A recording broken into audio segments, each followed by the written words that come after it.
আজকে শিবরাত্রি, কেউ ঢালবে ঠাকুরের মাথায় জল, কেউ ঢালবে বয়ফ্রেন্ডের মাথায় জল। বেশিরভাগ ক্ষেত্রে দেখা যায় সেই বয়ফ্রেন্ডকে অন্য গার্লফ্রেন্ড পরের বছর তার মাথায় জল ঢালছে। আরে বনু, তুই এই বছর যার মাথায় শিব ভেবে জল ঢালতে চাস, ও শিব না রে, খালি এটাই খায়, তাছাড়া কিন্তু শিব না। এডে খালি যদি শিব হইতো তাহলে তো দুনিয়াতে শিবের একাকার হয়ে যেত। হ্যাঁ, বাড়ি বাড়ি শিব মন্দির হয়ে যেত বেশিরভাগ বাড়ি। বয়ফ্রেন্ডের শিবের সাথে তুলনা করতে চাস গাড়ি দেয়া, তাহলে বয়ফ্রেন্ডের একবার কই, শিবে তো বিয়ে করছিল, তাহলে বয়ফ্রেন্ডের কই পান করবে। আবার কিছু কিছু কাপল কপাল আছে, ওরা আবার শিবরাত্রি বাদ দিয়ে পার্বতী রাত্রি শুরু করে দিছে। এটা শিবরাত্রি, শিবের মাথায় জল ঢালবে, তা না, এটা দিয়ে এবার পার্বতীর মাথায় জল ঢালা শুরু করেছে।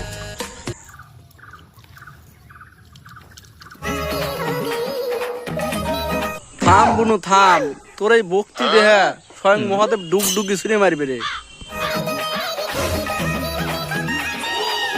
আরে থাম থাম, এবার থাম, ওটা তোর বয়ফ্রেন্ডের মাথা না রে, মোবাইল খারাপ হয়ে যাবে ওইভাবে দুধ ডালিস মোবাইলের উপর।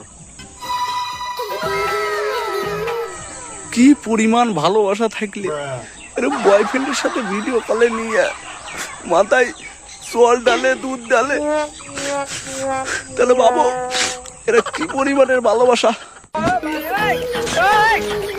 আবার এই শিবরাত্রিতে কিছু কিছু পাবলিক আছে উপোস করবে, সাবু খাবে, কলা খাবে, ফলমূল খাবে, তারপরে সুজি খাবে, রুটি খাবে, এগুলো খাইয়ে দেয়, তাহলে ভাত খার বাকি থাকলো কোনে?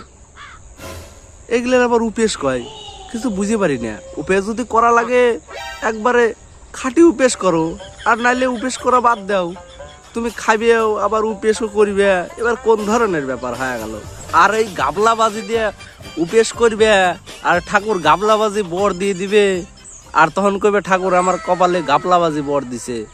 হ্যাঁ, তুমি উপেশটা ঠিকঠাক করে পারবে না, তার ভিতরে গাপলা মারবে, আর ঠাকুরবাজি বর দিলেই দোষ না? যদিও আমারটা যখন কোনে জল ডালতেছে, উপেশে গাপলাবাজি করতেছে কি করতেছে না সেটা জানি না। সবার মহাশিবরাত্রির অনেক অনেক শুভেচ্ছা থাকলো। তো আজকের ভিডিওটা এই পর্যন্তই। কমেন্ট করে জানাও, আগের বছর যাকে শিব ভেবে মাথায় জল ঢেলেছিলে সে এখনো আছে না অন্য কারো শিব হয়ে গেছে।